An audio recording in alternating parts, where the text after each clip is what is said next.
Riwayat Orang Kudus 16 April, Santa Bernadette Soubirous pengaku iman. Santa Bernadette dilahirkan pada tanggal 7 Januari 1844 dari keluarga yang sangat bersahaja. Ayahnya, Francois Soubirous, adalah seorang pengusaha penggilingan gandum yang bangkrut dan jatuh miskin, sedangkan ibunya bernama Louise Casteret yang merupakan seorang tukang cuci.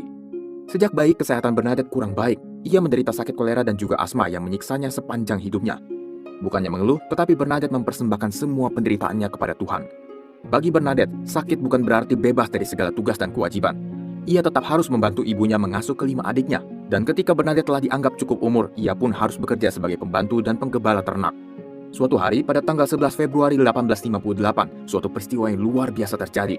Ketika ia bersama seorang adik dan seorang temannya sedang mencari kayu bakar di padang, Bunda Maria menampakkan diri kepadanya di sebuah gua yang disebut Massabielle, yang artinya batu besar, di tepi sungai Gave dekat kota Lourdes. Bernadette tidak tahu siapa wanita cantik itu dan apa yang ia inginkan. Bunda Maria menampakkan diri kepadanya sebanyak 18 kali. Pada tanggal 25 Maret 1858, pada penampakan yang ke-16, Bunda Maria mengungkapkan siapa dirinya. Akulah yang dikandung tanpa dosa. Dalam sebuah suratnya, Santa Bernadette menuliskan pengalamannya saat Bunda Maria menampakkan diri kepadanya. Suatu hari, saya dan dua gadis lain pergi ke pinggir sungai Gave. Tiba-tiba saya mendengar bunyi gemerisik. Saya mengarahkan pandangan ke arah padang yang terletak di sisi sungai. Tetapi pepohonan di sana tampak tenang dan suara itu jelas bukan datang dari sana.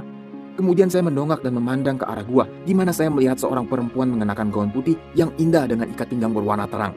Di atas masing-masing kakinya ada bunga mawar berwarna kuning pucat, sama seperti warna biji-biji rosarionya. Saya menggosok-gosok mata saya, kemudian saya tergerak untuk memasukkan tangan saya ke dalam lipatan baju saya, di mana tersimpan rosario. Saya ingin membuat tanda salib, tetapi tidak bisa. Tangan saya lemas dan jatuh kembali. Kemudian perempuan itu membuat tanda salib. Setelah usaha yang kedua, saya berhasil membuat tanda salib meskipun tangan saya gemetar. Kemudian saya mulai berdoa rosario sementara perempuan itu menggerakkan manik-manik di antara jari-jarinya tanpa menggerakkan bibirnya sama sekali. Setelah saya selesai mendaraskan salam Maria, perempuan itu tiba-tiba menghilang. Saya bertanya kepada kedua gadis yang lain apakah mereka melihat sesuatu, tetapi mereka mengatakan tidak. Tentu saja mereka ingin tahu apa yang telah terjadi. Saya katakan kepada mereka bahwa saya melihat seorang perempuan mengenakan gaun putih yang indah, namun saya tidak tahu siapa dia. Saya minta mereka untuk tidak menceritakan hal itu kepada siapapun. Mereka mengatakan saya bodoh karena memikirkan yang bukan-bukan. Saya katakan bahwa mereka salah, dan saya merasa terdorong untuk kembali lagi ke sana hari Minggu berikutnya.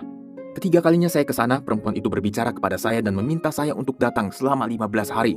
Saya katakan saya bersedia datang. Kemudian perempuan itu meminta saya untuk menyampaikan kepada imam agar sebuah kapel dibangun di sana.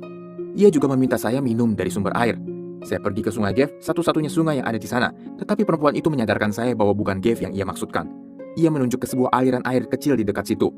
Ketika saya sampai di sana, saya hanya dapat menemukan beberapa tetes air dan banyak lumpur. Saya menadahkan